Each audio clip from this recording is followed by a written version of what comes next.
Well, welcome back to Fort Worth, Texas, and the Hooey Junior Patriot. I'm Amy Wilson. We're here at the EQN Sports Desk, driven by Holiday Auto Group, getting to congratulate another champion, Brodey Clemons. You just won the 19 and under tie-down semifinals, and that is a tough roping. Great job. Yeah, there was a lot of guys, a bunch of good ropers, and it's a tough field. Yeah, it's always so tough. 215 entered this year, so you all competed in round one. Top 50 came back for round two. Now the top 15 advanced to the finals on Sunday. You're in and have a chance at the big money. Yep, it's going to be fun. I get to rope last since I won it, and 15 good ropers and a lot of big money. That's a good position to be in. Yeah. Know exactly what you have to do. Is that what you like? Yeah, I like it. Just go fast or just go knock her down, but I have a good feeling you're going to have to go fast. Yeah, I would say exactly. So you've been doing a lot of big things. You're leading the Resist All Rookie of the Year standings in the PRCA. You're in the top 15 of the world standings, which is awesome. Tell us about transitioning over to pro rodeo this year. Yeah, I got to go to, a couple rodeos on my permit last year and kind of start to get things figured out. But it's a lot different than the junior opens. And we got off to a good start, won a good bit at the circuit finals and then Denver, and just kind of kept picking away at them and kept rolling, and go to Austin Monday, Tuesday, and ready to keep the ball rolling. Yeah, we've seen your brother obviously make the finals and do a lot of big things in pro rodeo. How much does he help motivate you to do what you want? Yeah, I mean, it's definitely a little bit of advantage because he's already done it, so then I just kind of feed off that, and we rope together every day, and we work at it pretty good. Do you guys get to travel together? No, I'm actually going to rodeo with Shane Hanchy this year, okay. And we're going to go together. He rodeos with Dylan Hancock, and we'll probably kind of enter kind of the same, but we'll be in different rigs and be fun. So you have a new horse. Do you have to share horses with Cole, or do you just steal his, or how does that work? No, we don't share much, but yeah, I just got her from Lester Jordan and Gage Jordan. I traded my little red roan because she's a little easier to keep them up on for the 1500 calves, and yeah, this Riata horse has been a game changer. First rodeo, I took her to Jackson, Mississippi, and won second. Some strong calves, and she stops hard. She's a game changer. She helps you out a lot. Yeah, Brent Lewis did a great job training her and Sam, and blessed to have her. That's awesome. So her name is Riata, and we get to take a look at her. We'll start in round number one. You were 10.2 on this one, so as we watch it, tell us all about it. Yeah, I got a good start.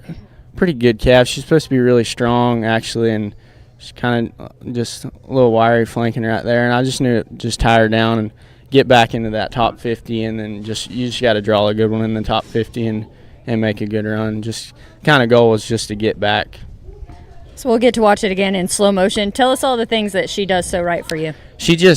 I like how she puts her head down a little bit and lets me get out. She's got a real short neck, so she's easy to get out over front and rope them calves. And she scored great because the calves, they're kind of fresh. So, like right here was a third run, so you don't know if he's going to leave yet or not. And she stops hard and gets them calves better after you run them on her. Yeah, that's good on you, too, to be able to read cattle like that and make the run that you did. Here's the short round. This was the top 50, 8.01. Great run here.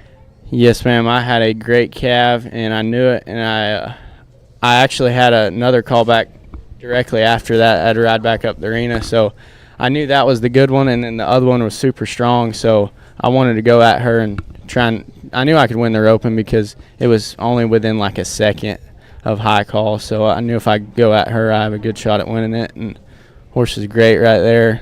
Took a good shot and kept her standing, which is kind of hard to do on her because she stops so hard. But it's actually the first time I've ever put two hands on my slack on her, so it felt good. But good calf and this good is horse. Awesome. And you haven't had her very long? No, I've had her for about probably 6 weeks. Yeah. So it was just a fit from the start? Yeah. Well, actually, it's a funny story. I tried her at Shea Good's house 2 years ago probably and was terrible. I couldn't catch a calf on her. Like, I didn't even think about her again.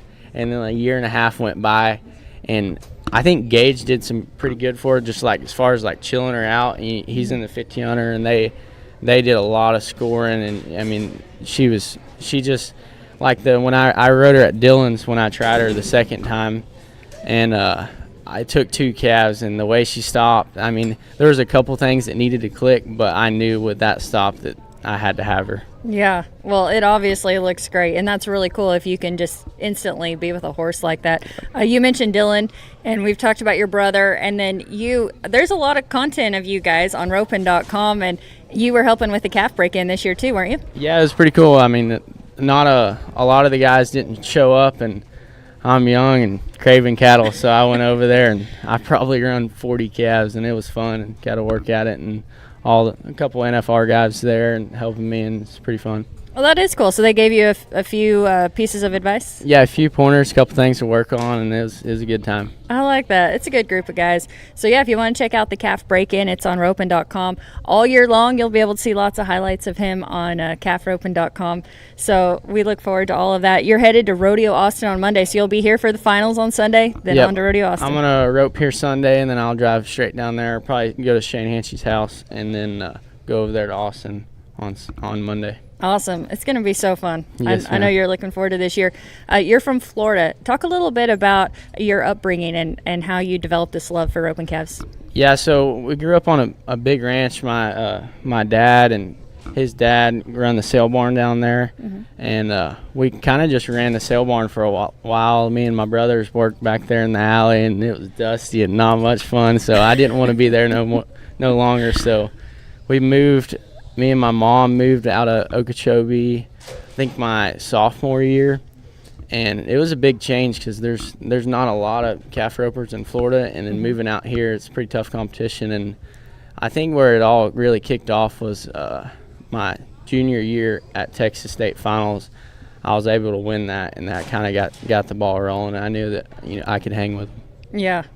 Yeah, I would say that really helps the confidence when you know you belong and you can beat them too. So yeah, and it's such an advantage living in Weatherford. Like, I go to 3 jackpots a week, and 5 of the top 15 are probably there in the world, just grinding it out. And just the more calves you rope, I feel like the more you develop and get better. Yeah, coming from Florida, do you feel like you and your brother are pretty wild? Yeah, we do. If anyone follows you on social media, or your brother, they see how much fun you guys like to have. We do some fun stuff. Funny story, I roped in the jackpot 2 nights ago. Yeah. And I drew the same calf twice, and it was terrible. I was mad. I roped good, just went terrible. And I was like, you know what? I'm thinking about this too much. I went hog hunting all day yesterday and hung out, and then showed up here when they were starting. I was like, you know what, I'm gonna draw some good calves today. Just don't put too much thought into it. Just go rope, because you got to put in the work at the house, and then just go do your job when you get here. Don't overthink it. And that's what I did, and I drew good and got it done. You roped till late last night. You were back here at 8 a.m. this morning and for more of it. So it's a good thing you love it so much. Yeah. Well, they had a good jackpot here, and it's hard not to come 45 minutes from your house. Exactly. You get a store open the 1900, so I try and take advantage of it while I can. Yeah, and you'll have one more year, so hopefully we'll see you back here next year for more of it. Yep. Big money on Sunday, so that'll be fun. You mentioned the pro guys who helped you with some advice. What would you say to the younger guys roping calves? What's something that's helped you so much improve? Man, you just got to work at it, and I feel like the more you enter, the better, and just go to good ropings and put your name down everywhere and just work at it. Don't let anybody outwork you. And if it's not going good, go hunt some hogs and come back for more. And then come back. Keep working at it. I like it. Brodey, we can't wait to watch you all year, and especially on Sunday. Good job. Yes, ma'am. Thank you. Yeah, he just won the 19 and under tie-down semifinals last night. We'll get to see him in the finals here on Sunday. You can follow him all year going to the pro rodeos, and be sure and check out calfroping.com. They do a great job covering all of that. Great content on him and some other guys on roping.com as well if you want to check that out. We'll continue to bring you more from right here at the Hooey Junior Patriot. I'm Amy Wilson. This is the EQN Sports Desk, driven by Holiday Auto. Rock the stop.